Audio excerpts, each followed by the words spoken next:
The following audio recording has been designed for learning purposes only. Do not share, distribute, or provide any type of copies, or this audio lesson will not be made available to you. Good luck with today's lesson.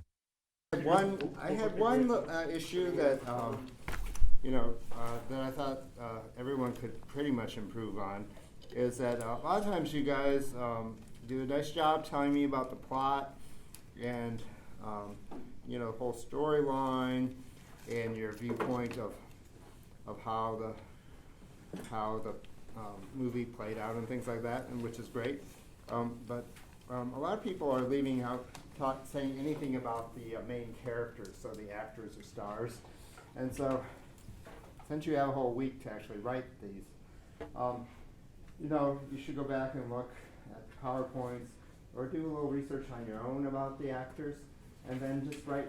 It doesn't have to be a lot. It can just be a sentence or two or something about the stars, something that you learned or you found interesting, or if you felt that maybe the two actors, like if the dynamic went well or didn't go well, something like that.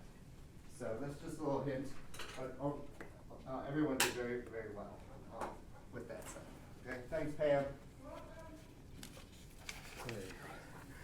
Is anybody else considering to do the final project where you do 6 separate movies and write a review and a viewpoint? Okay. Sorry, with everything going on, that just never got this to you guys. So, did you? I just need to split the Zoom.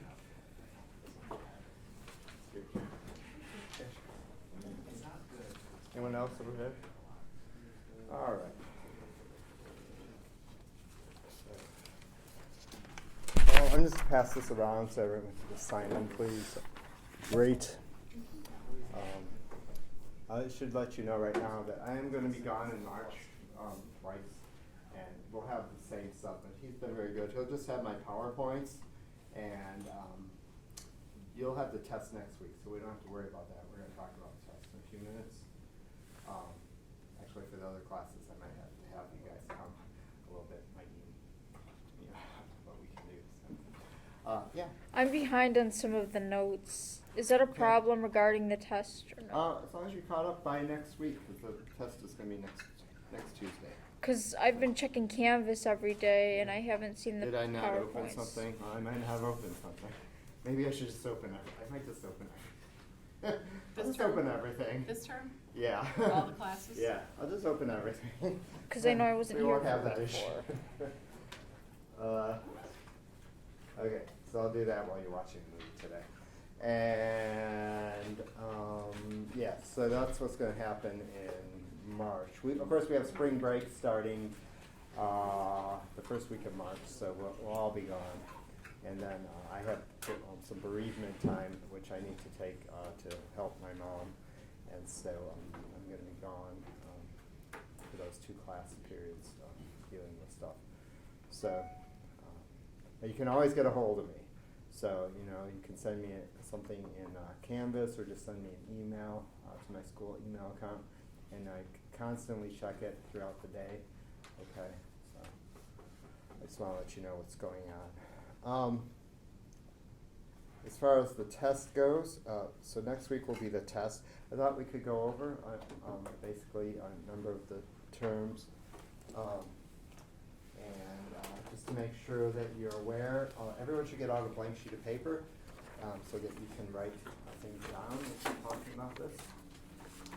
Yeah. Do you mind if I record this? No. Perfectly fine. Okay. Does anyone have a pen? Sure. Thank you. And what about these notes?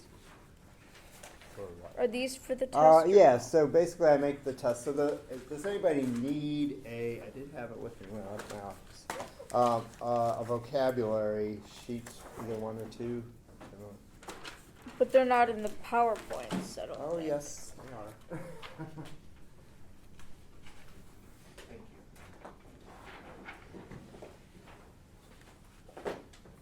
you. Really, I don't And so recognize I them. made the test from these terms, and so basically, I just want to go through a number of terms so that you're aware of exactly what's going to be on the test and that what you should be studying. Okay, so there's not going to be any guessing about what you're going to have to be studying. All right, so I'll just make that clear right now. Joseph Niepce and Louis Daguerre, of course, are extremely important because they create photography. Niepce, of course, does not completely perfect it because it takes hours and hours and hours, if you remember that first day, to create a photograph. Daguerre is credited with perfecting the photographic process, and then it was distributed, of course, across the globe when the French government gave that to the world as a gift. They gave Daguerre a pension for life. Of course, Louis Le Prince then gets credit, the French inventor, with creating the first moving picture on a piece of paper film, and it was called Roundhay Garden. So you should be sure that you have that. You can be writing down on a blank sheet of paper if you want.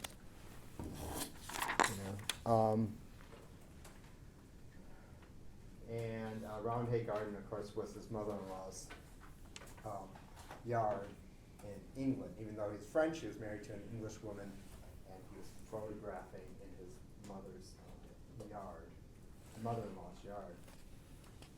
The only reason why we can see moving pictures is from the scientific phenomenon known as persistence of vision, and it doesn't, our eyes cannot detect the slight difference in the photographs as they're quickly going by.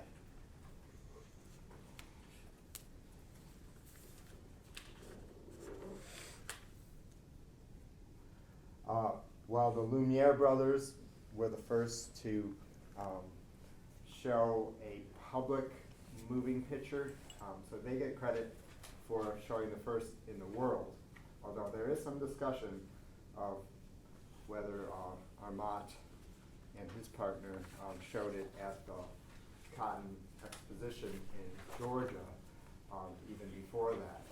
The documentation is still sketchy, so we're not quite sure. But for now, the Lumiere brothers get credit for the first in the world. And Edison technically still gets credit for showing the first moving picture in the United States. Although, again, that's definitely possibly not. It's probably at the Cotton Exposition in Georgia, in Atlanta. Edison's first, the oldest or earliest surviving moving picture is known as The Record of a Sneeze, or Fred Ott's Sneeze. We saw that on the Library of Congress's website on that first day, and it was just a few seconds long with one of Edison's employees putting a little bit of snuff in his nose and then sneezing. And so that's the oldest American moving picture.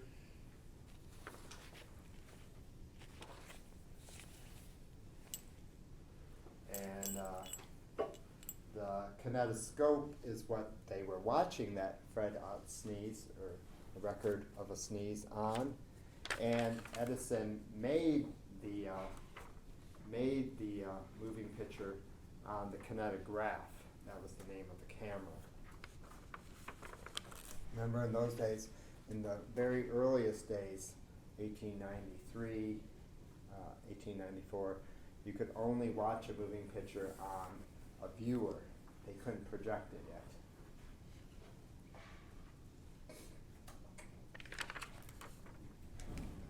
And sometimes they were called flickers because of the way the light flickered when they finally were able to project it.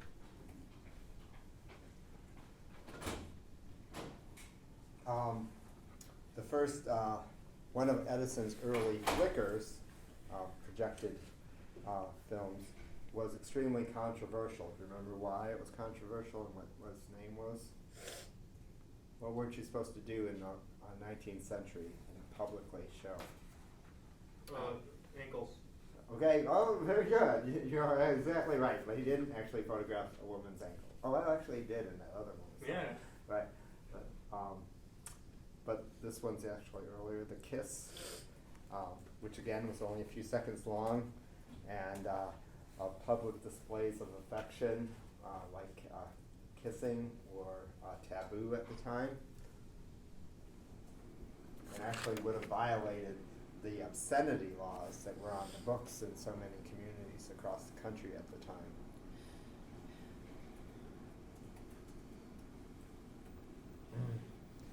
The earliest moving pictures were actually filmed much like a play would be seen. The camera was still, and the actors had to be within view of the camera, and therefore they couldn't move around very much.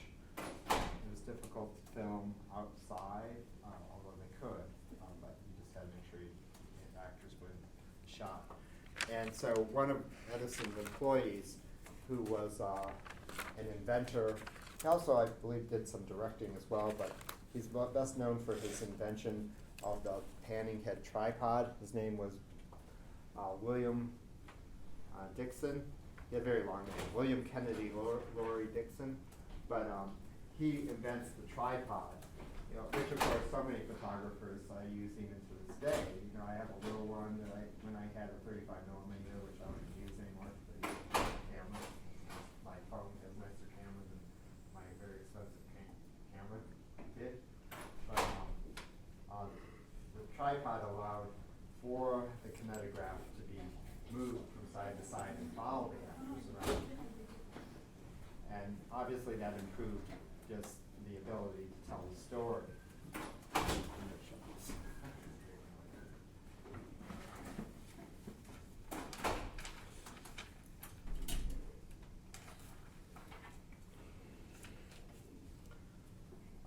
We even saw a picture on that first day of Dixon was behind the camera, actually filming on a rooftop. So if you go back and look at the first day's PowerPoint, you'll see that.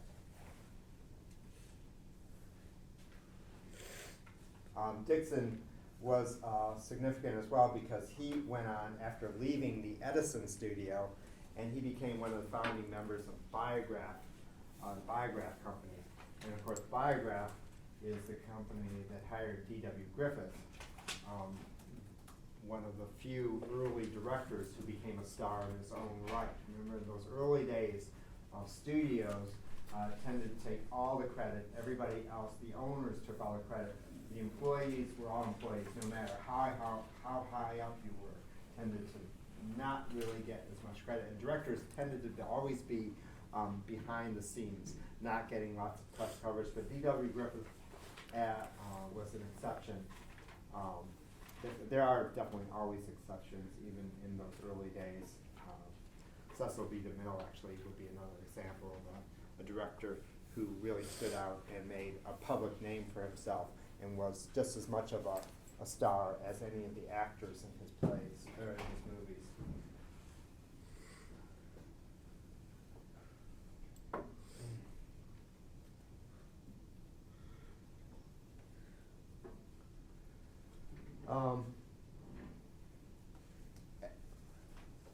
Thomas Edison built the first movie studio. It was called the Black Maria. It was actually on rails. If you ever saw one of the very large guns that protected the shorelines during the Second World War, they were on rails. It actually was on a very similar system. It was a building that could be turned from side to side or completely around. It had skylights that would catch the sun, so they could film inside with lots of natural daylight. And it was in Orange, New Jersey, where of course the Edison laboratories were. The most important of the Edison directors was Edwin Porter, Edwin S. Porter. And Porter is course, credited with so many of the very early Edison films.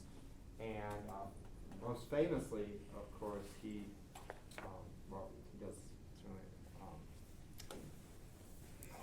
the Great Train Robbery, which is significant in its own right. Why? What's significant about that? Or what genre is it to begin with? Great First Train. Western. Okay, so it's a Western, it's the very Yeah. first. Yeah, right. And what were they doing with that film? Did we actually see? Yes. So remember, they were hand tinting the film. So even though it was experiments in color film, it's in its very early stages at the time, and so what they would do if they were on colored film is that they would have art. They would actually, women were hired with little paintbrushes and go on the film, frame by frame by frame. Remember, 16 frames per second becomes the standard, and paint in certain scenes.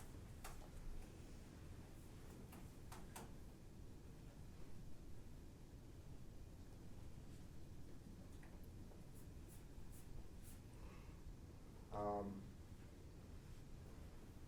think there'll probably be more things I want to talk about with some of those early ones, but let's move on to early comedians. So early comedians.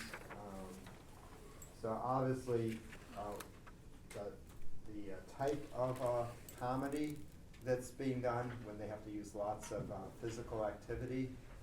I want you to know about that. Of course, slapstick comedy is what it's called. And then I definitely want you to be able to answer any questions that I would throw at you relating to Buster Keaton, Fatty Arbuckle, Charlie Chaplin, or Harold Lloyd. Fatty Arbuckle, of course, gets the credit of being really the very first comedic star, but having his career cut short. Do you remember why? A groupie died at one of his parties and Yeah, right. he wasn't charged with anything, but it still didn't look good. Right, it didn't look good, even though he was acquitted. He was actually tried twice, 2 or 3 times. I mean, he was tried more than once, and he was acquitted, and yet, but it destroyed his career. He was only behind the scenes after that.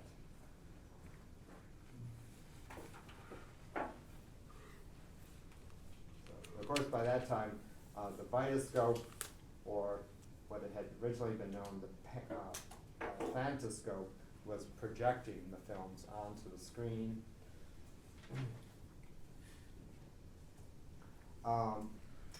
Early special effects were known as trick films, which are often used, especially in the comedies. It's actually techniques that initially were created in France by Georges Méliès, who was a star in French films. Actually, that's something important to remember. About 1/3 of all the films being shown during the silent era here in the United States were, of course, foreign, because all they had to do is change out the title cards. Remember the title cards introducing every scene? And so it's not like nowadays where things are either subtitles the entire way, so you have to read all the dialogue, which of course can be exhausting if you ever watch a foreign film, which sometimes I like to watch foreign films, but it's a pain. And or they have to be dubbed, which Americans really do not like watching. We do not like watching dubbed films. It's usually done poorly. It's right, it's usually done pretty poorly. Occasionally that's the charm of it. Once in a while I've seen a good one, but not very often. Because often you don't capture the character, like how the character Right. actually, their voice or the mannerisms don't match up. Yeah, I think It that's it makes a completely different character than the character. Yeah, I've watched, I've seen clips of some American films that have been dubbed into foreign films, and it's just ridiculous sometimes to hear the actors' voices. I ever saw like a Bruce Lee fight scene, and like it's like when he fights the whole dojo of people, and like at the end he just talks in his voice. It does not sound like it comes out of that guy. Right, I know. Next, That's like how it why is. now are you eating paper? Next Well, that's time why it'll be Americans- glass. Like God, that It is too That's bad. cheesy. That's cheesy. Even coming out of the correct person. Didn't the Best Picture just go to a foreign film for the first time? Parasite. Parasite. Yeah. So that's why I haven't seen it. It's a really good one. I imagine it. Won the Academy I Award. don't remember about this.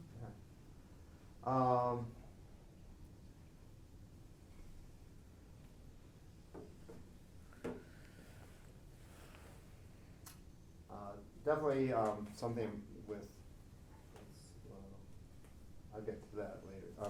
Certainly, some of the things I'm going to talk about today relating to musicals, Busby Berkeley and the Hollywood, these huge productions will be on there. So Busby Berkeley is a great choreographer, director of the time. We'll talk about that too, but make sure you realize about that. You did the Fleischer Brothers with Gary last week, is that right? Early animation. He went over like technology. I don't remember talking about animation. He didn't show you. Here's the sheet he Show you. gave us. Oh yeah. I printed that up a couple weeks ago and I forgot to give it to you. So good, I'm glad you got that. And that's what Okay. we talked about. And you saw some PowerPoints last week. Oh, Yeah, it was an animation. You What? talked What is- about Not about animation. okay. Just really went over Muybridge, the- Thomas Edison, Oh. never mind. We did that. Phonographs, Mhm. Edison inventing the kinetoscope, peep shows weren't what we think of them today. Right. Okay, that's good. 24 frames a second was interesting. Good. Yeah. Jazz Singer, we saw that again, and no, we didn't actually watch it again. Talked about Color of Mr. Vaz. Mhm. They put the sound on the film with light, not magnetic Right. strip. Okay. Good. Yeah. A little bit about Academy Awards, Louis B. Mayer and Mary Okay. Pickford. Good. Mary, I wanted the Academy Awards. That's Yeah. good. Still dragging. How about find my PowerPoint here. So no early animated films. Maybe maybe he didn't have time to get to it, or David maybe I Selznick just or neglected Steve to give it to him. I don't know. I don't know. What's good.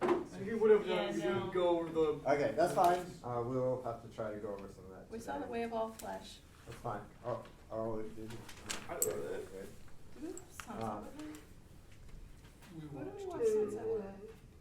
Okay. Oh, Sunrise. Yeah, we saw Oh yeah, Sunrise. Sunrise. I wanted to do that. Saw And the he whole said he thing. showed It's you a good. different added clip that he found.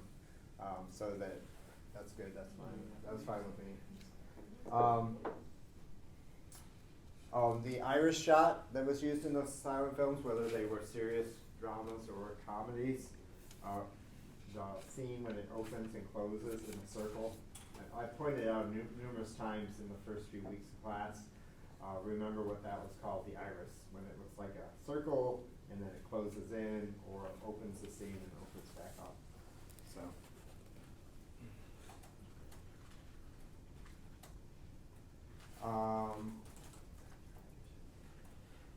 The Edison monopoly, the motion picture patent company, when Edison tried to stop anybody that did not belong to his motion picture patent company or the MPPC,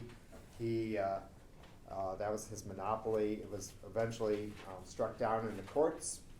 For a while, Kodak, that made all the film in the country, was part of it, but they realized they were just losing money by being part of it because there were all these other people wanting to buy their film and make movies, and that they were technically bound by that trust or monopoly not to sell it to them. So they are get out of it several years before the monopoly is basically struck down in the courts.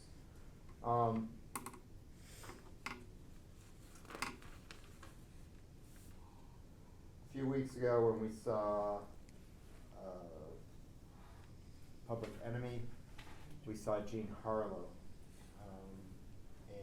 Jean Harlow was really one of the early sex symbols. Of course, Theda Bara is the earliest sex symbol in the silent era. Jean Harlow, really the earliest sex symbol in the talking era.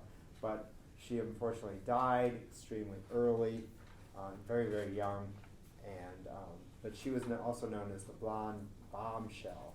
And women across the country dyed their hair platinum blonde, like her hair. What was her name? Jean Harlow. She was the blonde bombshell. Oh, something that we did talk about, which I do have, I think do I have it on here? The Mutual case. And I never got to it with everything going on. Can you predict The it? Mutual case is a fascinating case that went to the Supreme Court, and Can you predict, can we get the name? I'm not She sure at least might have the spell thing? where it is, but, I can spell it, yeah. Mutual. Can you run it on the board? Mutual. Yeah. And it's on one of your sheets. What is it called? Mutual?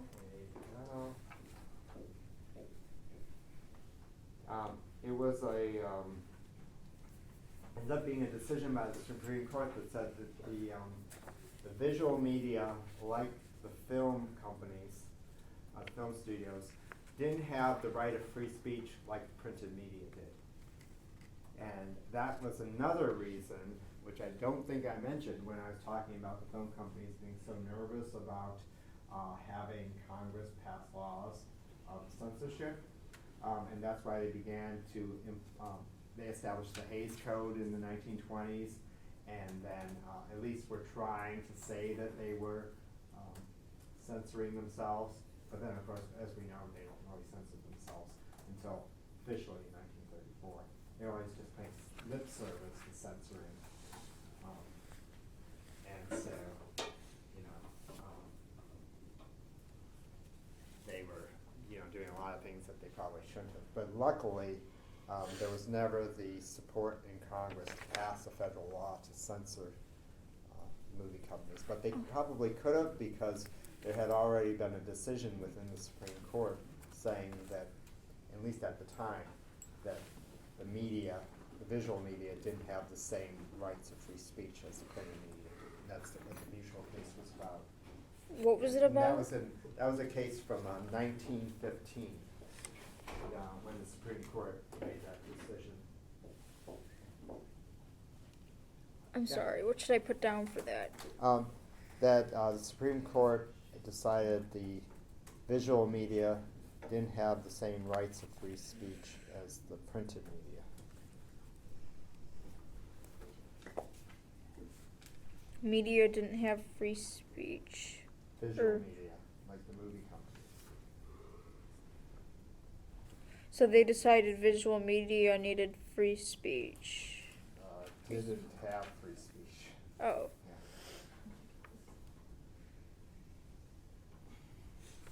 What was the other media that had it? Publishing, like the newspapers and book publishers. There's a fear that the Thank you. that the visual media, like the movie industry, would have too much of an influence on the way the American public thought. Okay. Thank you. And they were fearful in those days of Thank so you. many foreign owners of movie production companies. I think I showed you that one day. Remember I said, I think I got a little too much here, but the reason why I put it up here was to show you all the different countries in Europe that these people came from. And you have to realize, this is a period in the late 19th, early 20th century where there's great fear of anarchists.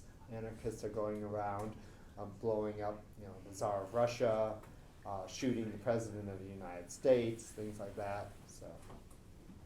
This is before they got the cool symbol. Okay, I didn't realize they had. It's like a stylized A with a circle around it, some seat. Okay. I guess I have seen it. I think that's an integrated symbol. They might not actually have one. They're not really ones for symbols, really.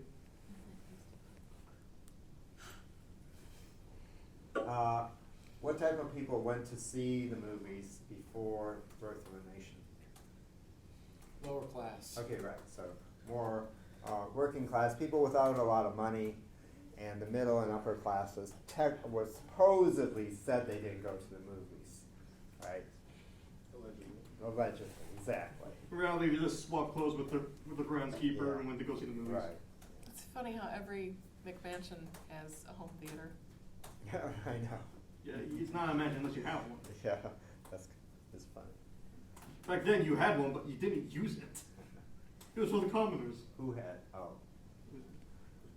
You took that seriously for a second. Obviously, it'll be something on Birth of a Nation. Remember that it's the first blockbuster. And It extremely was racist. controversial, right, because of the way it portrays the KKK. It was extremely expensive. It cost $2 for a ticket, which for many people, they're not even making $2 a day. So it'd be that's like really going to some concert today where you basically have to spend several days' wages to be able to afford to go to a concert. I mean, that basically is a concert That's ticket, it. though. Yeah, right. It's like The last few $400 a concerts I've ticket. gone to has been like, at least as much as I make in a day, if not Yeah. more.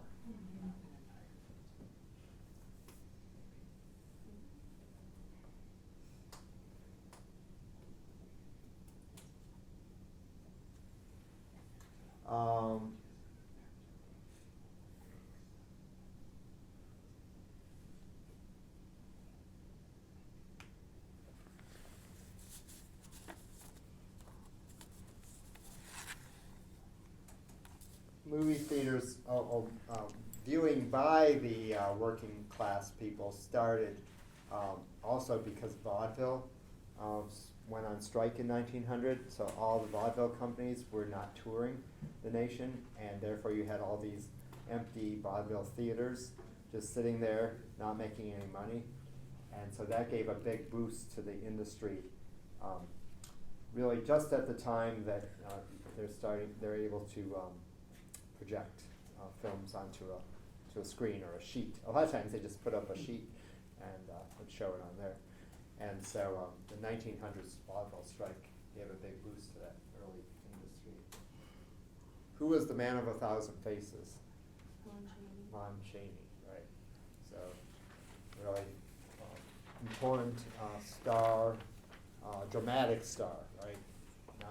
It's not known for his comedy, but portraying very serious roles. Phantom of the Opera, Hunchback of Notre Dame were two of his most famous. And then dies just as talkies come out. Made his first talking film. He dies. Like right around the time. I can't remember if he died a few weeks before, a few weeks after, but right around the time that his first talkie film. He's the comes guy out. who plays What was his name? How do you spell the it? Hunchback in Frankenstein. Yeah. No. Hunchback of Notre Dame. No, basically Igor. I think I'm thinking of the same guy. No. No. Well, that guy did die before he got on a big movie. I don't know. How's his name Oh, spelled? Lon Chaney, Lon is his first name, and then Chaney, Chaney. And he was He was known as the man of 1,000 faces. he portrayed serious. Roles Or like serious. Hunchback of Notre Dame, The Phantom of the Opera.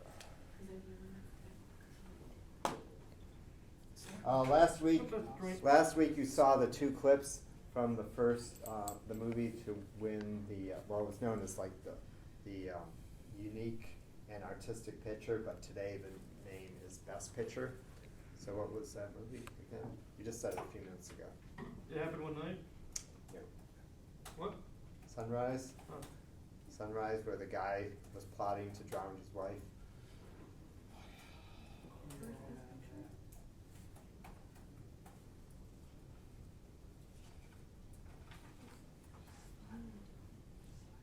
Remember, Charlie Chaplin wins his only Academy Award for The Circus.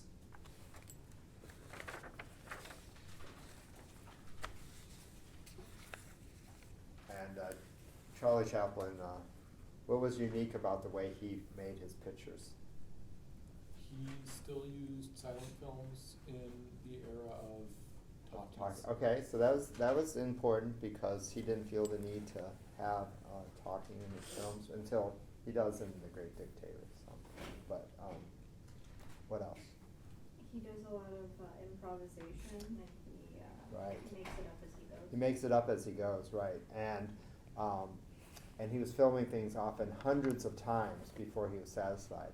So doing something slightly different each time for the same scene, and then having, you know, a lot of times directors will want to take several takes, or sometimes they have no choice to take dozens of takes if the actors aren't getting something right. But generally, it's always written down and what they're supposed to do and the way they're supposed to behave. Charlie Chaplin never went by any of that. He was just making it up. So he started out with a premise. So, and then he would just film and film and film and film and film, which must have made everybody insane. Did I tell you, my humanities professor is from Lancashire, and he said that Charlie Chaplin, with his London accent, went up to Lancashire one time. He's like, I don't know, he's probably an octogenarian, this fellow. He's wonderful. No, Oh, the you're professor. Oh, wow. Oh, yeah, right. I'm Jim. Yeah. Yeah. Chaplin went up to Lancashire, stole an apple, got nabbed, Oh. was held for days because they had to send down to London for a translator because the accent difference was so great between That's northern and hilarious. southern England at the time, Ah. which is why the idea of talkies and providing a common accent, That's interesting. common Which is, of American course, what accent happened here. really, here, helped. Right? My mother cannot understand British accents. Like, she was watching Jane Austen the other night. Has anybody ever watched a Jane Austen film? No. So they speak very proper upper-class British English in Jane Austen films. So, and my mother cannot understand them, so I had to keep telling her what they were saying, and which is funny because, like, you know, like sometimes I can't understand people with like very low-class British accents. Or actually, I have a friend in England who has the most proper British accent, that he speaks more proper than the Queen. And I'm always like saying to my friends over there, what did he say? but generally, I can understand people.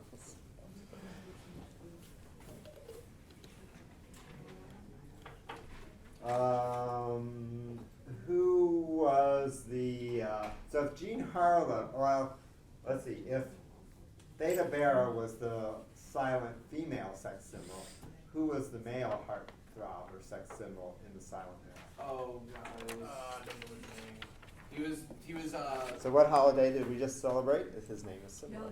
Valentina? Right, there you go. Rudolph Valentino. And he died very young too, just like Jean Harlow. I'm no young back then. It was tough. Women wept at his grave. Actually, he couldn't even afford to have a grave, which is kind of interesting. Yeah, there was something about his tomb, like they buried him in a mausoleum, which actually now is horribly expensive, which unfortunately I just learned about. Can be like $25,000. Not getting that. Well, if they do come back, you come back. If they do come back as zombies, you want the zombies to have it so nice you don't want to leave. Come on. Yeah, exactly. Distract There them. was some woman who would go, I think they called her the Black Widow, and she wore a black dress and a heavy black veil and hat, and every year on the day of his death, for decades, she went to his he's in the wall, you know, those I think I mausoleums, heard about that. and would weep and bring a flower. I think they recreated that in like an episode of something. Oh. I don't remember Okay. what, Because but it's it was like a Supernatural. very That's the similar X-Files. story. Yeah, interesting. Yeah. It's really fascinating when you see like I like when I read some of your reviews, because you bring up things from movies that then have been reused. So like in Scarface, people talk about Scarface relating to whatever we watch. Public Enemy. I've never seen Public Scarface. Enemy. I just Really know Public Say Hello to My Little Friend. Yeah. Okay, so let's see. Public Enemy, I guess since Public Enemy, remember, you know, of course, Public Enemy is the first, or at least a very early and one of the most famous of the Gangster early flick. gangster movies, is what I'm looking to say. And then relating to, of course, it didn't win an Academy Award because there was no category at the time for such a film to actually win, or it probably would have won an Academy Award. Wouldn't it be like in the now category of like best drama? Maybe. Like Probably. depending on like how it Probably. was portrayed. Yeah. That's a gangster movie. Yeah, that's a good point. Or a gangster movie. So the idea is the best gangster movie, you just rarely use Well, it. I'm not. Is there actually a gangster movie category? It was Probably yeah. drama. No, Best drama. Best drama or Best like drama. best action. Action. Yeah, I bet maybe. So it Maybe. could have been either one of those, but they didn't exist at the time. It's not really too many. I can only think of 2 times they actually used, like 3 times that guns are ever fired. I don't think you can call it. Well, maybe by those standards, yes, but nowadays, no. Right. No buildings use this. What was the first movie to sweep the Oscars? It happened one night. Yes. Right. And it deserved it. It's good So I'm not sure how much he was able to talk about it, just because I tried not to have too much text in my PowerPoint. But Claudette Colbert really did act like that in real life, at least throughout the filming. They said she was horrible to Clark Gable. I actually enjoyed the production. And to the director. Apparently, Clark Gable and the director hit it off, like they both enjoyed making the movie. So they loved making the movie together. They went out drinking every night, and but Claudette Colbert was she was supposed to have vacation, and she was loaned out to the studio just like Gable was to make that film. But Gable And was, so it was she absolutely was fun. so annoyed that she didn't get to go on vacation, and then she's on the train to leave. She didn't even go to the Academy Awards because she wanted to get out of town. So she's on the train the night of the Academy Awards, and they send word to her that you have got to come because you're winning all these awards. Yeah. She was a very old lady when I was like your age, but I do remember her somewhat because she was good friends with President and Mrs. Reagan, and the Reagans used to go visit her. Apparently, like Gable was sent to work on the movie as punishment because he kept asking for like better roles because he was always being a tough gangster guy. He wanted to be like anything else. They were like, okay, we're going to screw my thumb and you get a hit. Ha ha ha. He's like, ooh, I love this.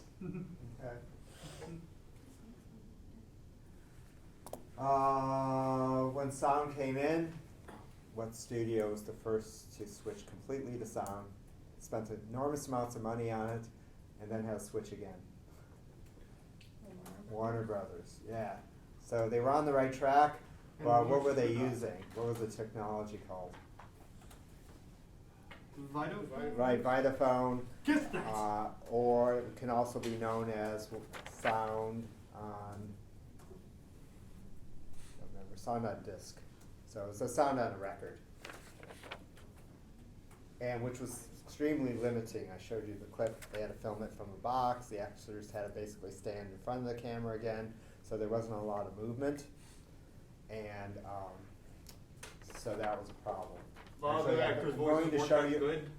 And so Gary talked to you about the digitized, the film, the sound on film, which there's actually a few different versions of that then are important and will allow for movement again in the films. Actually today, hopefully we'll have time because there's so much I need to catch up on. We'll see a clip of the very first talking film that they actually film like out on the street, and it was the very first musical. What did the Warner Brothers do? They're the first to switch completely to sound. It was called Vitaphone or Sound on Disc. Lee DeForest, which will come up today because you didn't see that on the animation, invents something called photophone.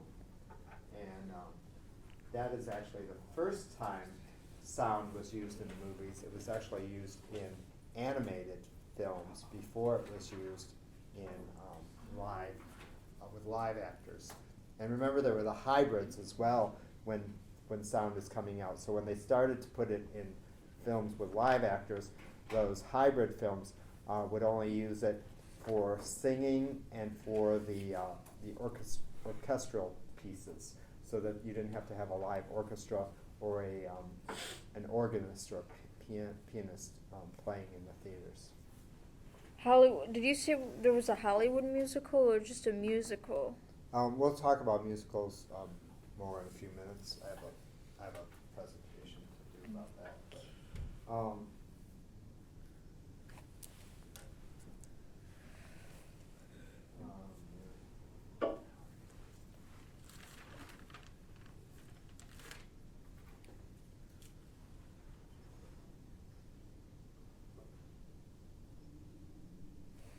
I talked one day about the studio system.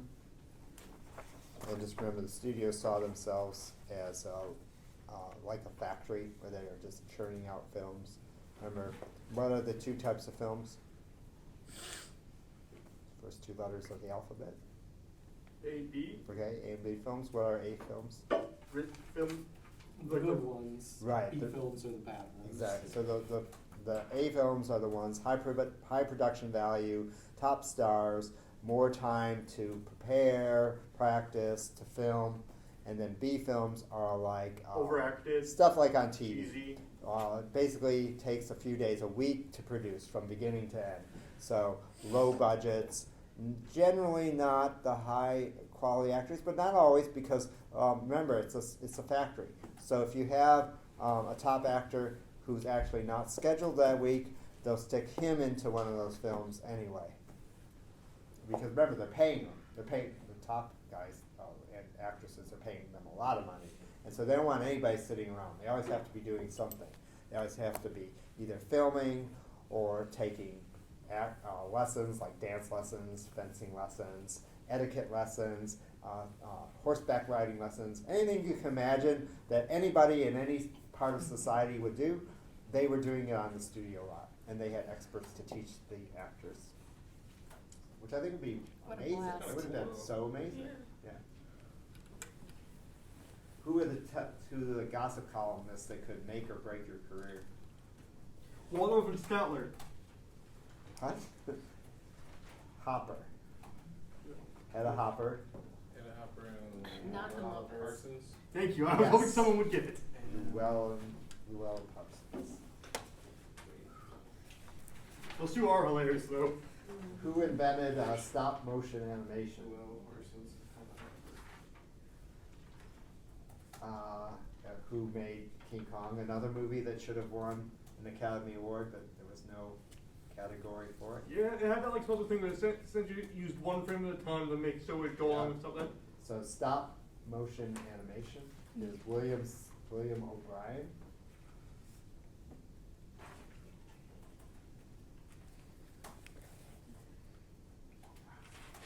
And then what did Mary Shelley write? Frankenstein. And Very who's- different from the movie. Who's the most important? Who's the most famous of all the monsters in all the productions of Frankenstein? Godzilla. No, the actor's name. Oh, Boris Karloff. Yeah.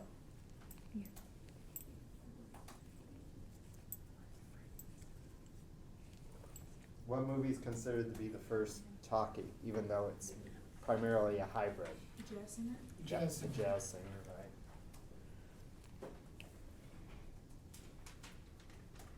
What's the Academy Award that Laurel and Hardy won? What's the name of the film?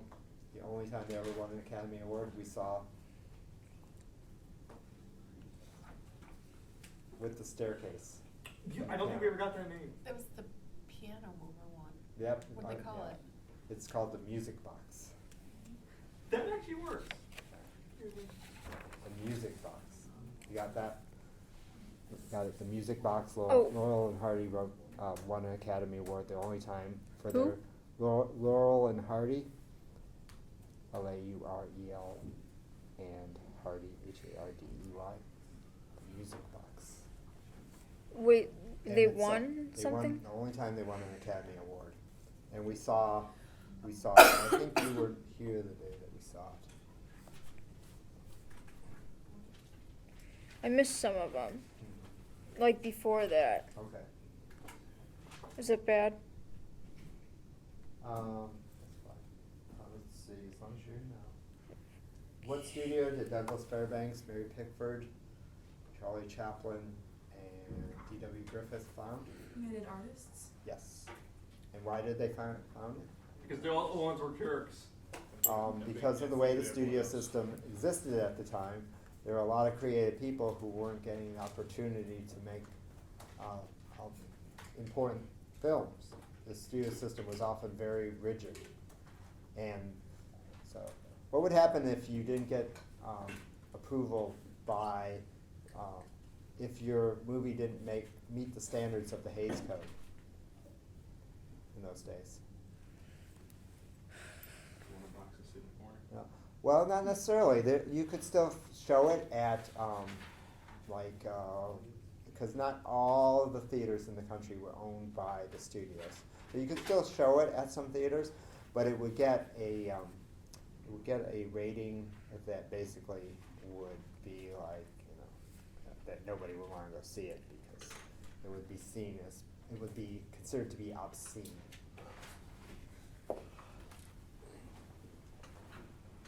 Question, when did the actual rating system come into play? Like PG-13, PG? Sometime in maybe the early 70s? Yeah, something like that, yeah. Or maybe the mid-70s. I want to say the late 70s because Yeah, Carrie, it like I shows kinda like, remember. because it shows stuff that's not PG. Yeah. And Sorry, it's I don't. rated PG. I have to go back and look it up. It's not something that I taught. I think I Parents, talked about you it should bring your probably parents to 10 this. years ago in class, but I've never really brought it up. I just happened to. Yeah, no, I kind of remember when it came about, Somebody using and then they expanded it later on. Right, I remember them expanding it to like PG-13, maybe more when I was in college. Yeah, I remember PG-13. Yeah, I was because everything used to be just G. Then there was PG. then when I got a little bit older, there was PG, and I know there was. I remember when they put in R. That's my mom wouldn't let me go see anything. You're not old enough to see that. Which nowadays they put R movies are pretty much the standard as most movies.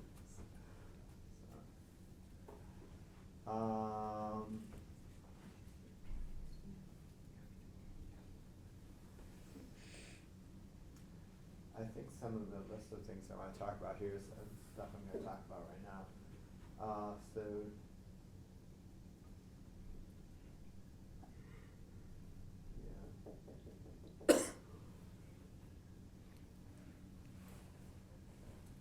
Okay, so I guess what I need to do is move on.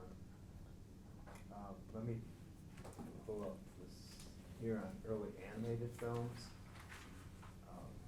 It's a relatively short presentation, but it's because I spent a lot of time already. We'll see how it goes. Okay, so.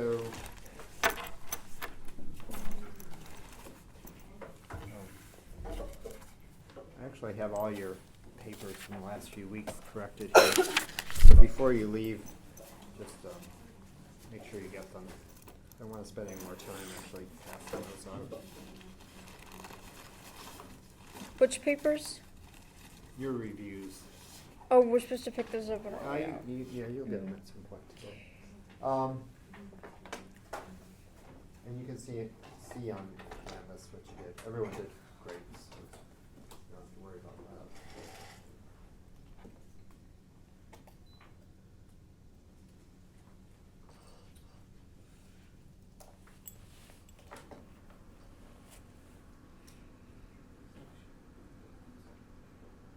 That's where I wanted to do some upgrading master clean, but it's easier to do than that screen. Oh, maybe we should, oh, Do you have one? no, I don't.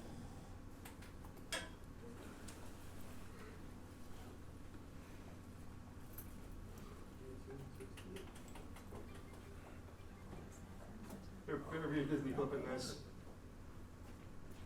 Steamboat Willie. Yeah.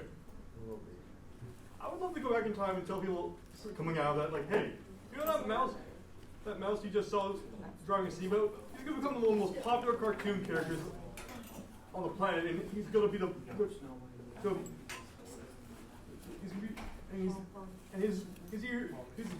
profile is gonna be the logo of the country that basically rules the world. Right. So this is the earliest surviving animated film. It's the humorous phases of Funny Face, and from 1906, and it was done on a chalkboard.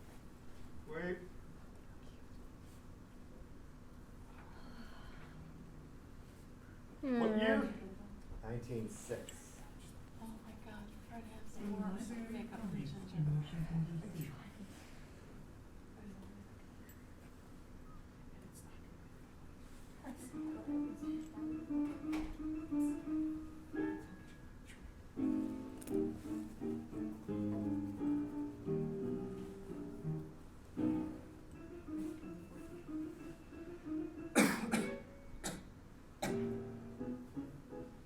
About the line, got it. I don't think I ever mentioned that in this time period, the copyright, the patent office had the producers of these motion pictures turn in photocopies of the film itself. So they would essentially turn in still photographs of all the movie. So essentially, if you So they would if turn in really- like big files. So essentially, if you flipped it really fast, you could watch the entire movie for free. And that's the reason why some films have survived. I was just gonna ask What was the purpose of that? Just so they can like make sure that they. I think just at the time it was such a new technology that the people were concerned about Getting ensuring the rights and the money they would get from it. that. So will we really? Look at the Monopoly guy. Of Alfred Hitchcock. I see that, but Even I've the also seen music. J.P. They Morgan. played that in Sunrise. Oh, Yeah. I'm getting more J.P. Morgan, but I do see Hitchcock. although you have to remember someone's added, the Library of Congress has added this music. Although there was probably a notation saying that maybe of what they used if the Library of Congress actually put this music in there. Oh, backwards. Please move. Here's my review from last week. So this is the first one I get people nightmares. While we're watching this, can you all give me your reviews from last week?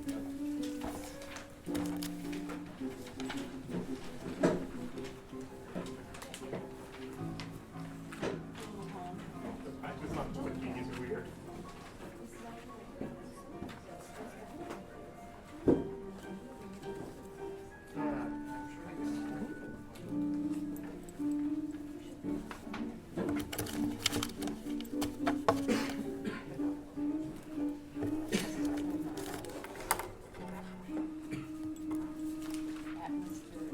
Alright, I'm gonna just you get the idea. It's almost similar anyway, so. Oh, that's cute.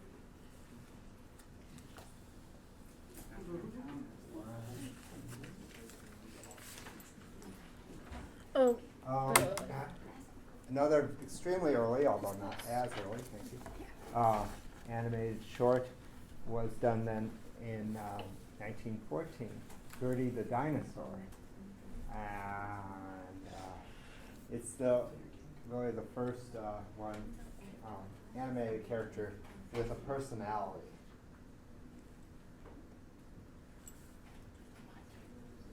So we're not going to watch all 5 minutes of it. We'll just watch the beginning.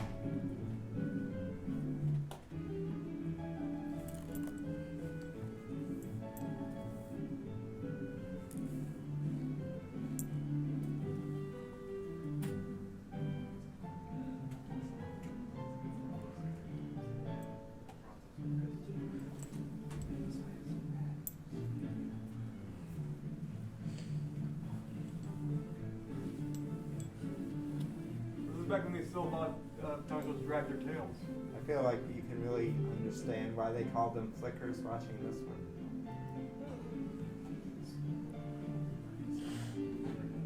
Interesting enough, there is scientific fact behind the rock they need it to help find food in their stomach.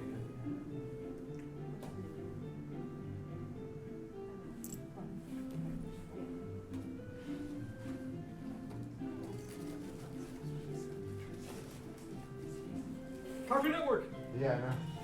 That's cool. Alright, so there's Gertie. That's this Ed and Eddie. with her personality. Felix the Cat, by Otto Mesmer, is the first star.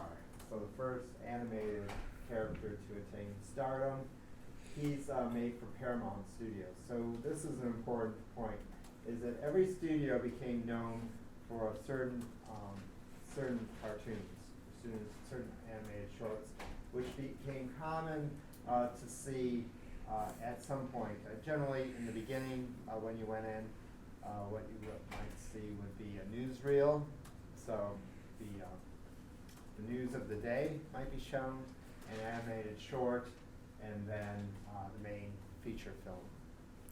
On days before television, and of course radio is very new at this time, and so people are starting to get news on the radio, but then they're starting to have the ability also to see what's going on in the world and in the news in those news features. So Felix didn't have the name Felix initially. There were the two earliest one. He was known as Master Tom, but for whatever Sir reason, Jerry. it was decided, fortunately decided, to change his name to Felix.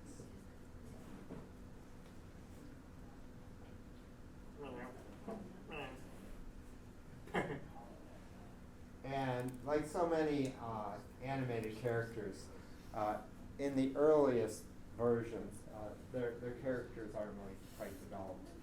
They're often being changed and tweaked over time until what happens is, of course, when they become a star, generally that's the time to stop tweaking them, because when the audiences fall in love with the character, you don't want to make any changes because obviously that'll be bad for your profits.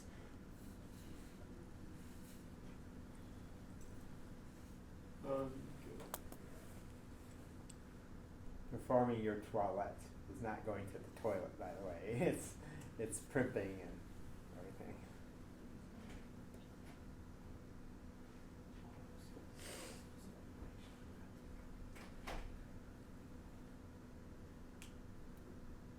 Wow, they not spend any abnormal noise. Okay. And again, unfortunately, I really don't have time to see the whole thing.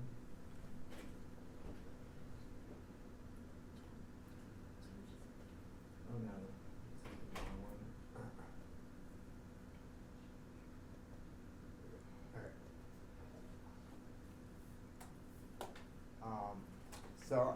So interestingly enough, then Felix became so popular on the big screen that then they started running him in the cartoon section, which of course was very popular when people bought newspapers. I used to love the Sunday Funnies when I was a kid, which I don't know. I haven't had a newspaper in probably They still do. 15 years. Do you? Okay. Thank you.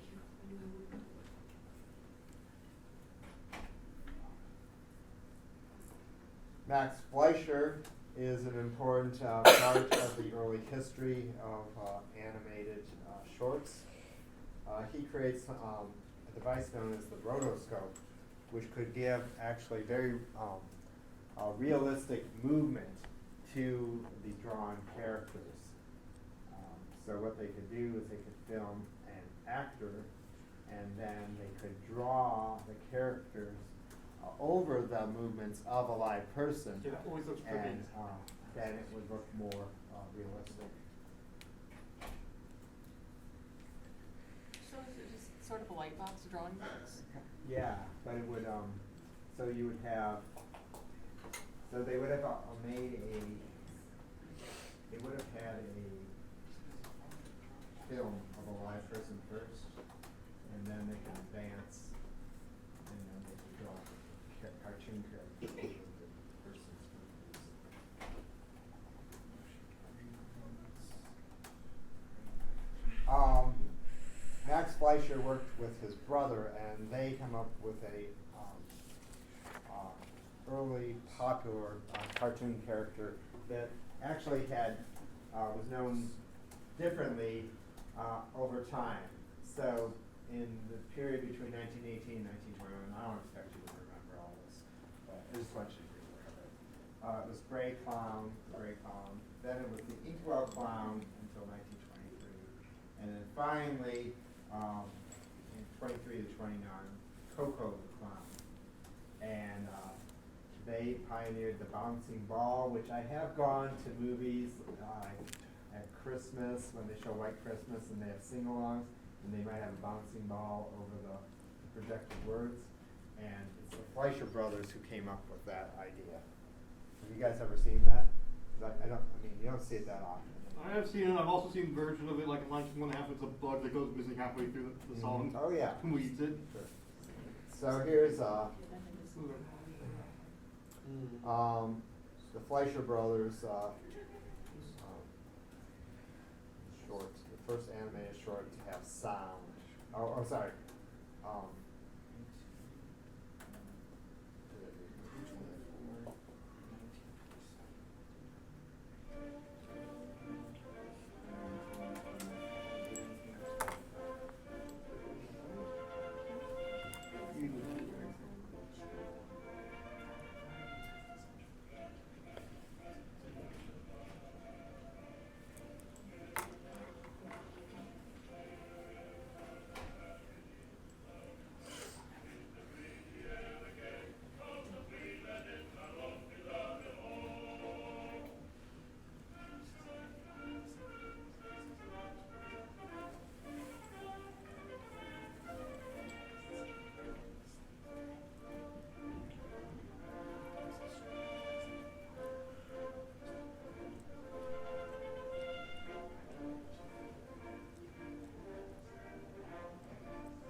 So anyway, in the mid-1920s, this is a big deal to have sound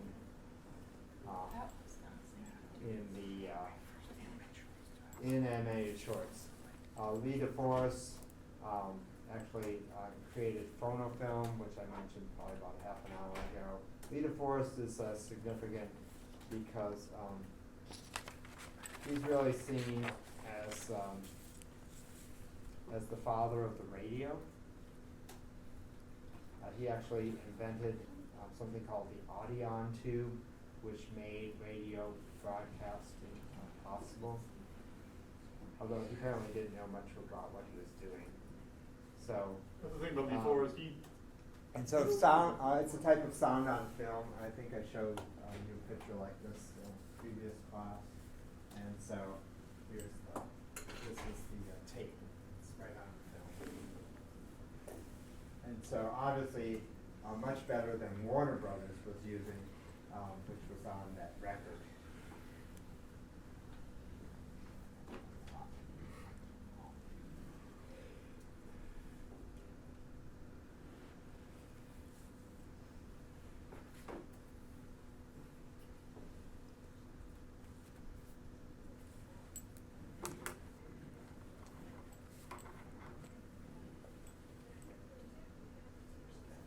But you can hear them.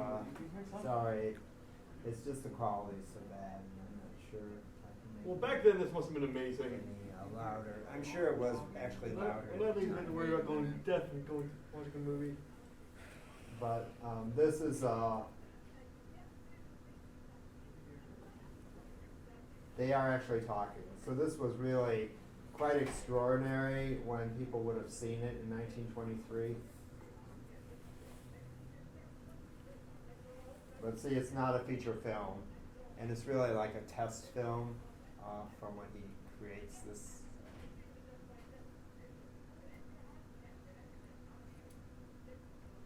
Yeah. So hopefully somebody will post a better copy of it at some point, but I was very excited when I found this. I love YouTube.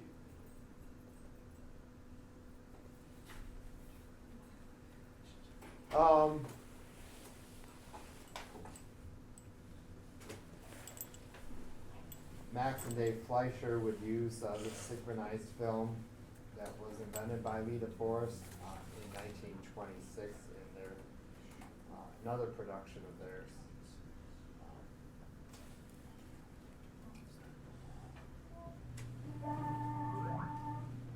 Kentucky Home.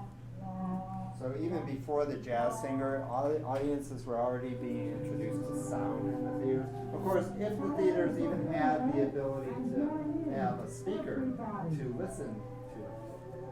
And so, you know, it would not have been like in the farm country, like all the small theaters. It takes a long time. So really very limited number of people would have even been introduced to these at the time. And again, there's the bouncing ball.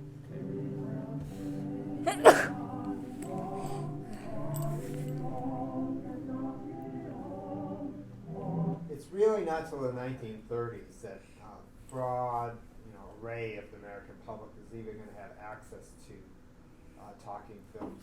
And silent films were still being made in the 1930s.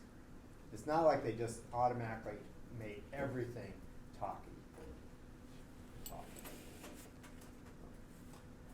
The Fleischer brothers are best known for characters like Betty Boop in the 1930s in their Tar Cartoon series, and her love interest Bimbo the dog. She was initially basically a kind of a half human, half dog character, but then she morphs into this sex symbol.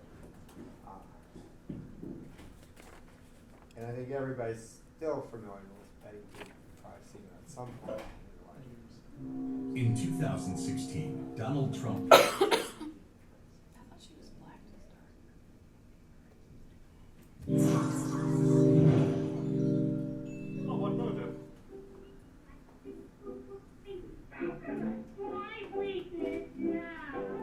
She is the world's first animated sex symbol, despite starting life as a dog. Welcome to WatchMojo.com, and today we'll be taking a look at the history of Betty Boop. Betty Boop was created by Max Fleischer of Fleischer Studios and made her debut in 1930's talk cartoon short, Dizzy Dishes. The cartoon originally starred the voice talent of Margie Hines.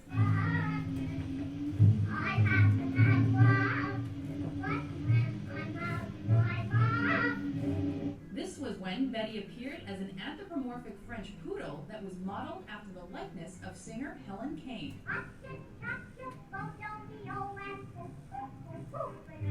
Betty was an immediate success due to her saucy look. However, it was only in 1932's cartoon Any Rags that she transformed into a human. Her floppy ears became hoop earrings, and her black canine snout transitioned into a skin-colored button nose. Betty was a coy singer with a large, childlike head who loved to dance and lift her skirt. She became well known for her cute catchphrase,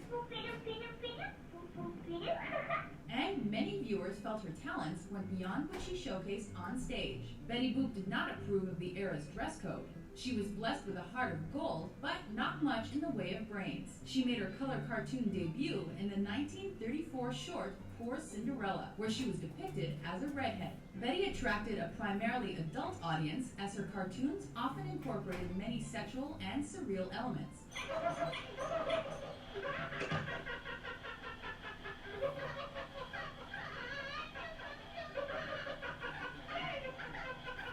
She quickly emerged as the star of the Ta Cartoon shorts and starred in over 100 cartoons. She also served as a symbol of the Depression era and as a reminder of the carefree days of jazz. Betty Boop stood out in animation for her unique portrayal of women, which was in stark contrast to her contemporaries like Minnie Mouse. While Minnie did show her underwear and blouses in a childlike way, Betty was proud to flaunt her sexuality and display her feminine characteristics by wearing high heels and a garter belt. In fact, male characters were regularly shown sneaking a peek underneath her clothing.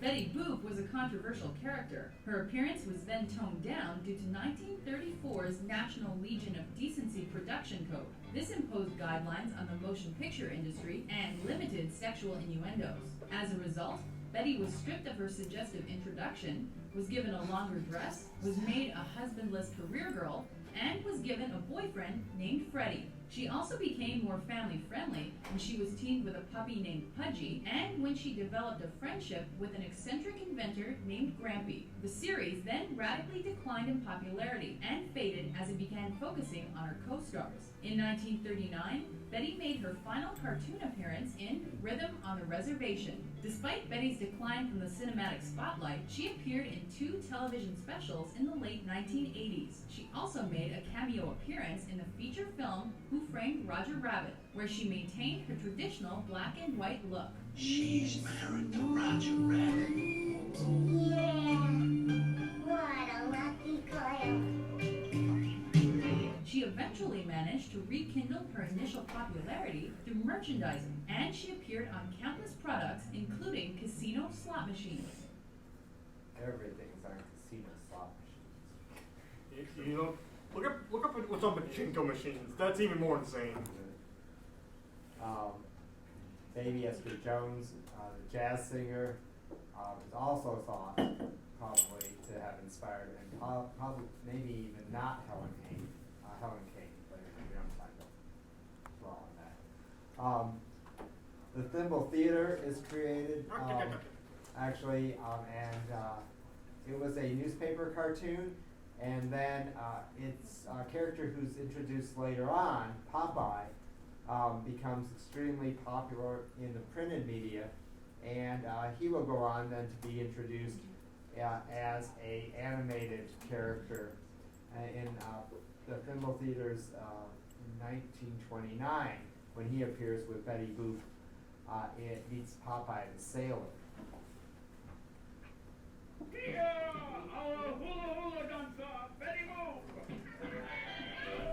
Wait, which theater? I'm sorry. The cartoon was called The Thimble Theater. Okay. That's the name of the comic strip. Then it becomes known as Popeye the Sailor.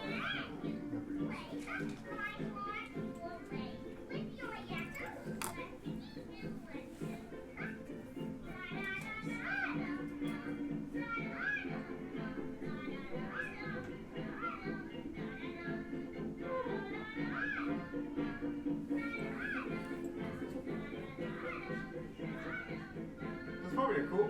That's probably.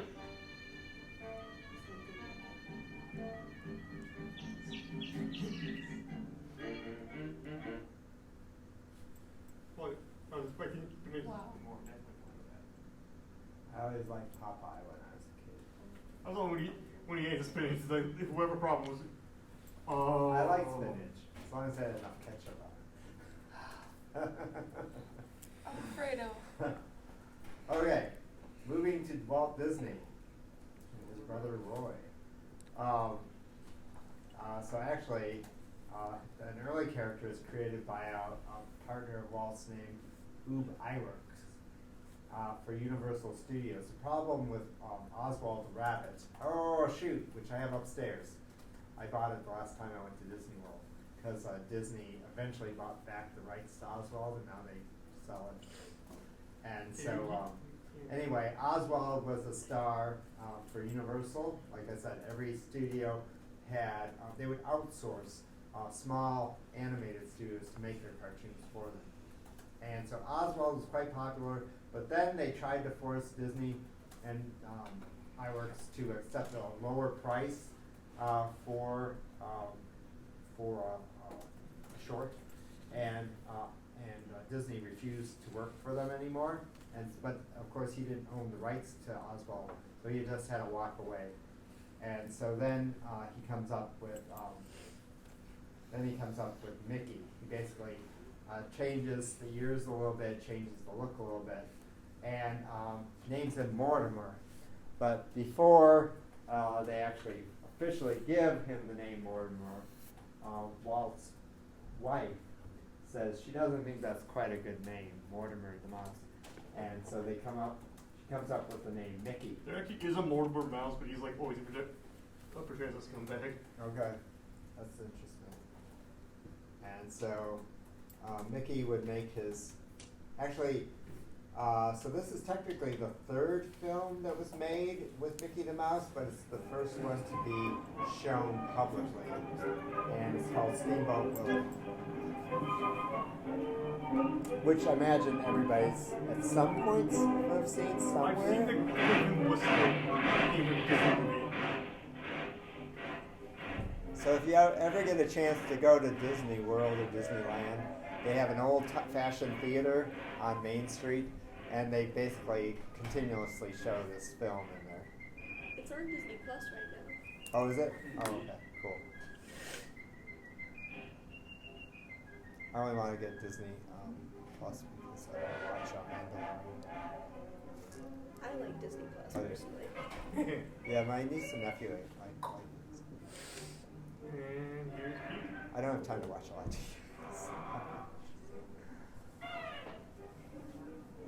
Oh!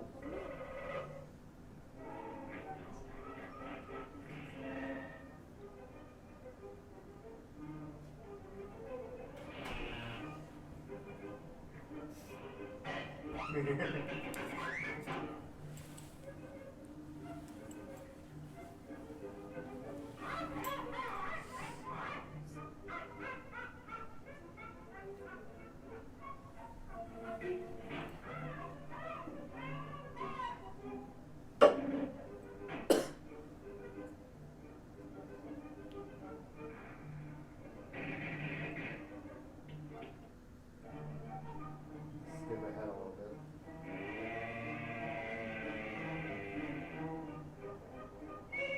What would be a different place if cows looked like that? So we have to pick up this cow. But it's too skinny.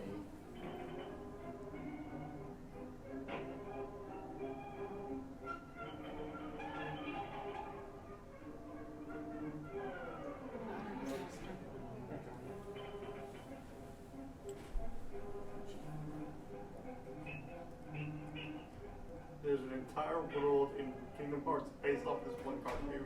How is it? Well, based on the other cartoons, but it mainly focuses on There you go. Steamboat.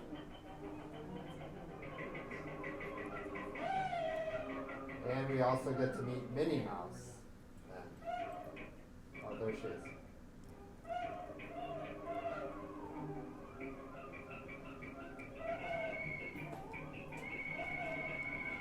Of course, Mickey's nose is much more pointed in this early version.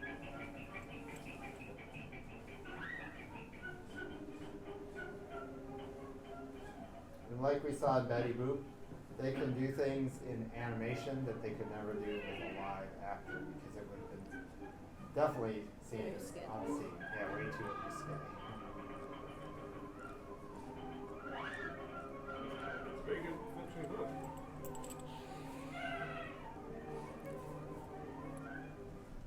Alright, obviously you can watch the whole thing on YouTube if you want to, but if you really want. Hopefully Disney doesn't take it down in the meantime.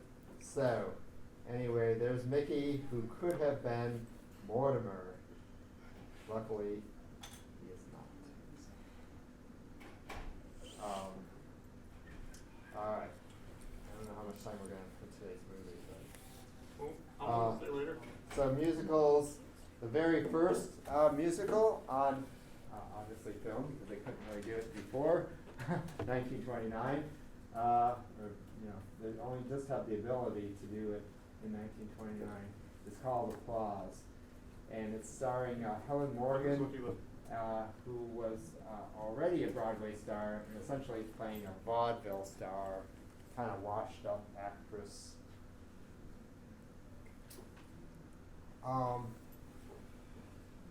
Ruben Muhlman is the director, and he is determined that movies are going to break out again, because the directors felt so limited when they started doing sound films because of the problems with sound on disc.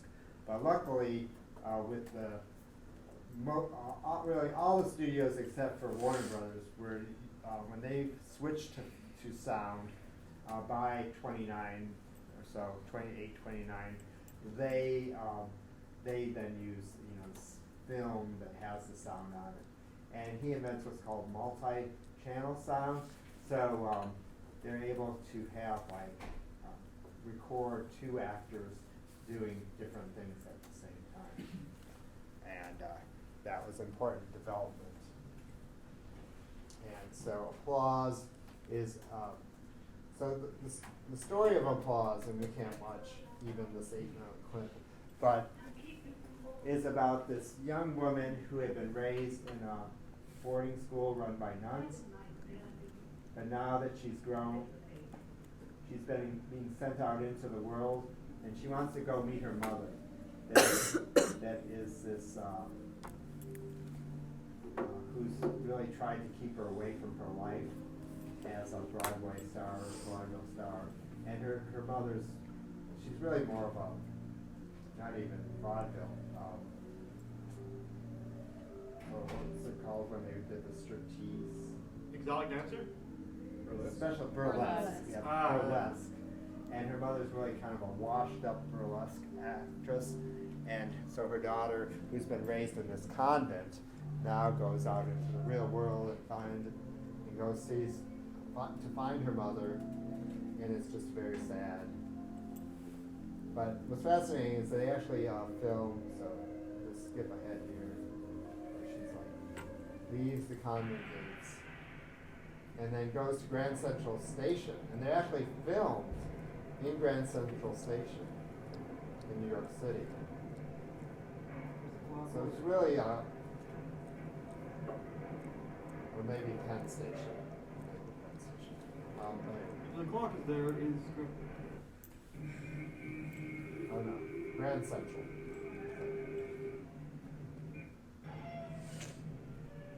So that was just, that actually just filming outside was a revolutionary thing to be able to do in 29 from only, a year or two before what was possible technologically.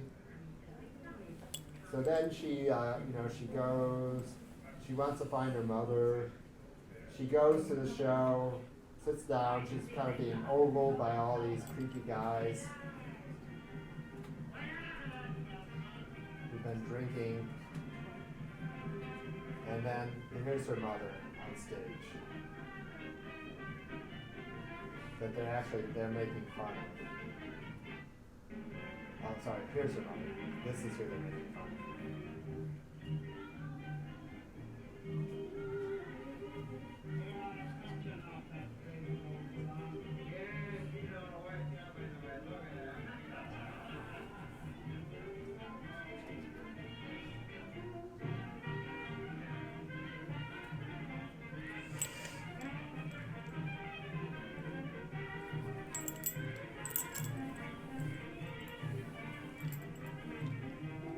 Anyway, so that's Applause.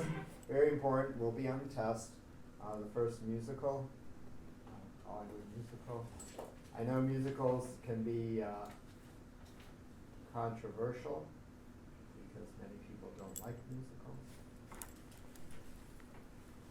Busby Berkeley is really important in the early musical history of early musicals because he choreographs these really huge or extravaganzas of these scenes, which are fascinating, sometimes quite erotic even. So And he's most famous for what was called a kaleidoscope. So if you ever look through a kaleidoscope, you know, the pinwheel. But anyway, he would create that with these showgirls. And sometimes you would even have to like cut a hole in the ceiling of the soundstage to be able to get the camera high enough to film the entire kaleidoscope as it's going on. You say what's going on, imagine like it's the scene's being shown, you just like hear like the sound coming through the roof. Oh, yes.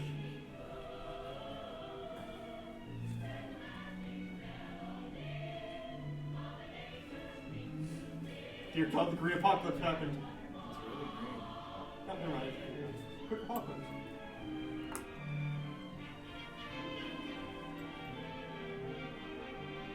I had one that was filmed on stage, but Warner Brothers forced YouTube to take it down, so I had to use this one from the Warner site.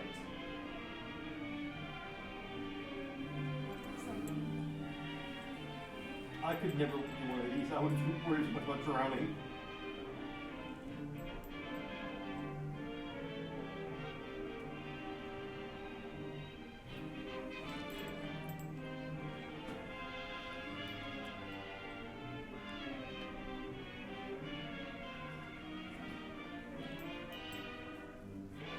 Anyway, you get the idea. And they're kind of risque.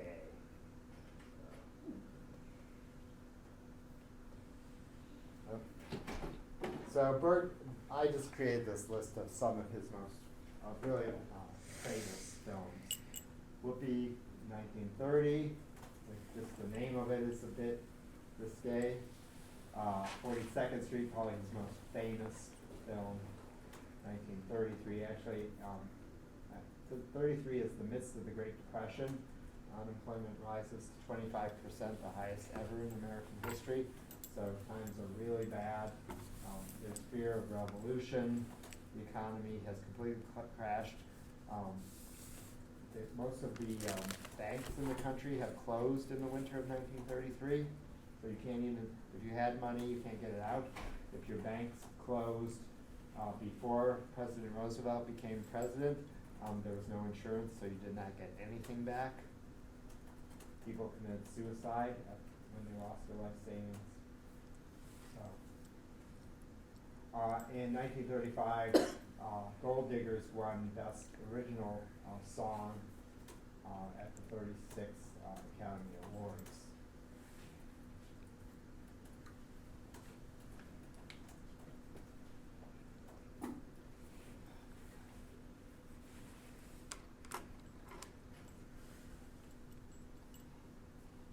Will any of these be on the test? So I will ask you about Busby Berkeley, yeah.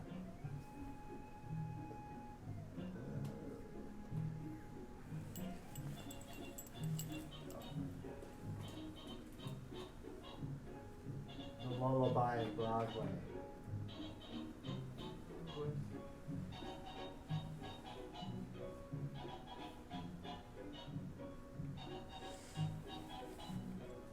I'll definitely ask you about Mickey Mouse and Mortimer Mouse. If you don't, I would be offended.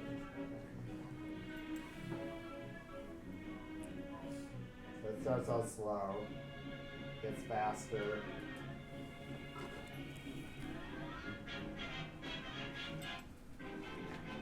And then, of course, you have to have it. March of the Clones!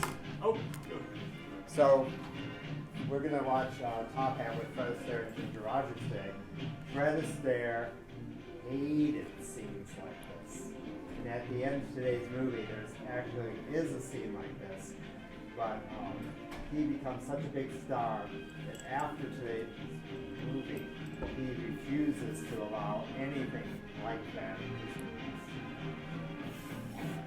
movies. He was like a really good dancer, right? Yeah.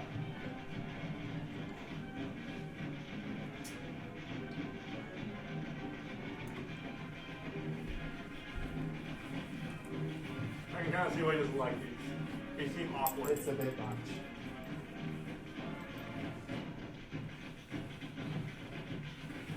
musical, and like the song essentially just represent like them just going loose with their thoughts. It's more in their head. So I had a music scholarship when I was a student here at Macomb, and we would put on productions like this sometimes on the Southern campus, and they would try to teach us to do these kind of things. I could not do that. And then they'd be like, okay, we're cutting that scene, forget it. And they would have like the two dancers who could actually do it, do the scene. We one time had a big revolving set where the baby grand piano sat on it, and it revolved, and the actors, the two students who were really good at it, danced up and down and around the piano. I think even on top of the piano. That was very cool.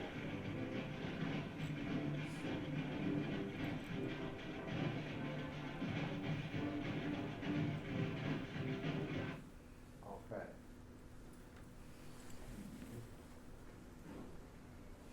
So that's what Busby Berkeley was famous for.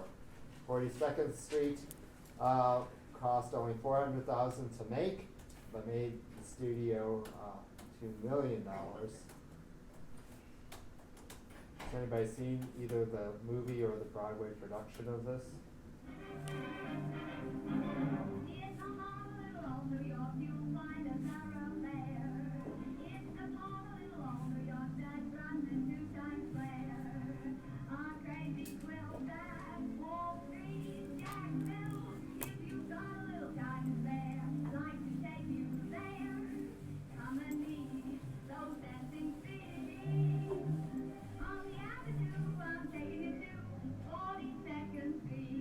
Notice though how clear the film has become though by this time. So the technology is definitely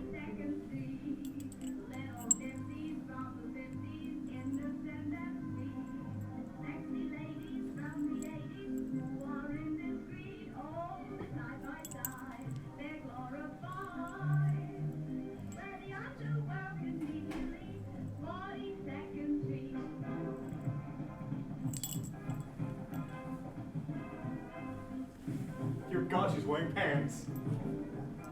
In the 1960s, my mom said at her college they weren't allowed to wear pants, and she would have to roll them up underneath her dress if they were going somewhere after class.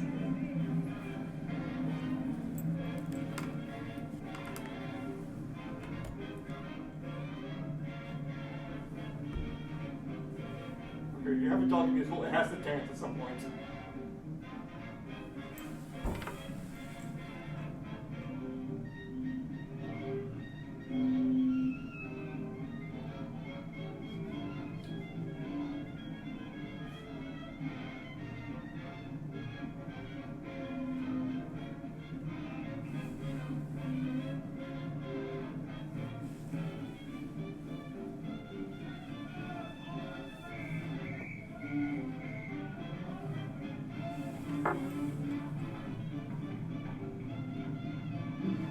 Well, the horse can't dance, but he's really trying. Alright, so it's a great scene, but we don't have time to watch this. Now, Fred Astaire and Ginger Rogers became the extremely famous dance team in musicals. And Ginger Rogers actually was in 42nd Street. But Fred Astaire and Ginger Rogers were, Ginger Rogers was initially the second dance partner for Fred because he began his career dancing with his sister. But his sister met a British aristocrat, and she married, I think he was the second son in the Cavendish family, maybe third son, something like that. And so she retired.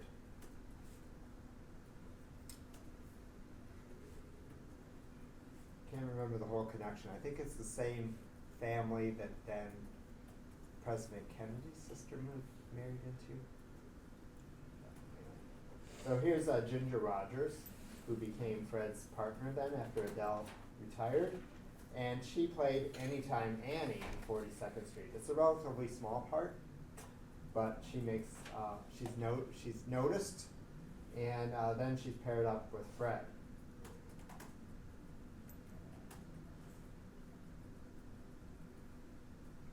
And they made several films together. This is the list of their films.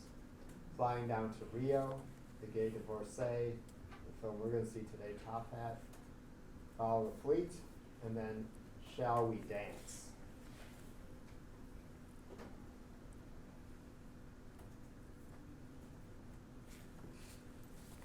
I like Flying Down to Rio because they actually depict, although actually in today's film they'll depict an early airplane where they're flying to Venice. The story is about Jerry Travers, who falls in love with Dale Tremont. Here's Ginger Rogers wearing the famous dress that's made with all these, I think they were ostrich feathers. And Fred hated this dress because the feathers kept flying off, and you'll be able to see in one of the scenes where when they're dancing, they're flying all over the place. And so after this, he nicknamed her Feathers. All right.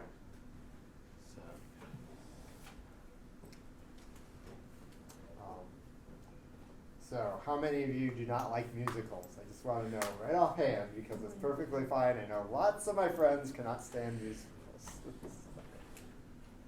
You're on the fence about musicals? You can tolerate it? Well, anyway, I felt when I was developing this class that we could not ignore this genre because it was so hugely popular in the 1930s during the Great Depression, because going to the movies was a form of escape for people during this horrible economic time. Sucked during this period. Right. And actually it's a time when the double feature appears. So you could go see newsreels, so the news of the day. It sucks other places. Usually more than one animated short. Sometimes there would be an orchestra that would play during intermission. There would be 2 feature films as well. So you could go for, like on a Saturday, you might go for 5-6 hours and be at the theater. Oh, wow. So it was a whole day out, and for maybe about 20-25 cents, 30 cents. Really depends on the theaters. If you were to go downtown Detroit to one of the bigger theaters like the Fox or the State, you would be paying more, but if you were going to your local theater in your neighborhood, you would be paying less. And you could also get oftentimes dishes, like I told you about. So it was definitely worth the price of admission. Dishes worth the price of admission. I should bring in one. I'll ask my mom if I can bring in one of them. Can I get I'm out of review sheets. Can I get a new one? Can I please have one too? I'm also out. You can totally have. Thank you. What you do. So this is the first one. Thank you. Oh, I meant for the film. Oh, you're out of those? Okay, I'm gonna have to go to my office and get them. But not a problem. Is there a mark on screen? Yeah, it's been there all semester. There's a documentary I used in one of my history classes, and it talks about a kid during World War II throwing something at the screen during the Battle of Bataan, and put a hole in it, and during the war you couldn't get a new screen, so they had to put a patch. And so throughout the rest of the war, all the kids were annoyed because I think they call it Lefty's Patch. It's one of the films, actually you'll see in 2200, and have to do with this.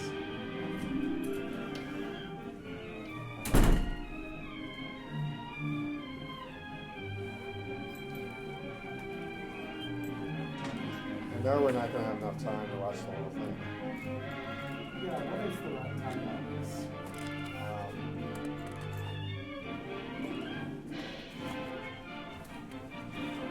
Sometimes I have it on that schedule that I gave you, and it should be here somewhere. It should be near the bottom of the. Yeah, on the bottom. I don't think I have a review sheet for the film. Well, I'm sure it's here, but I don't see it. I think I'm out. Hey Siri, what's the running time on Top Hat with Ginger Rogers and Fred Astaire? Top 99 minutes long.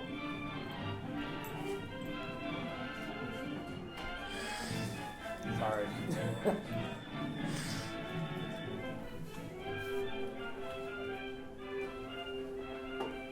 I will go get you guys those shoes. Anyone need anything else while you're on?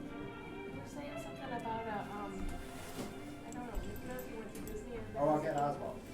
Good luck with today's lesson.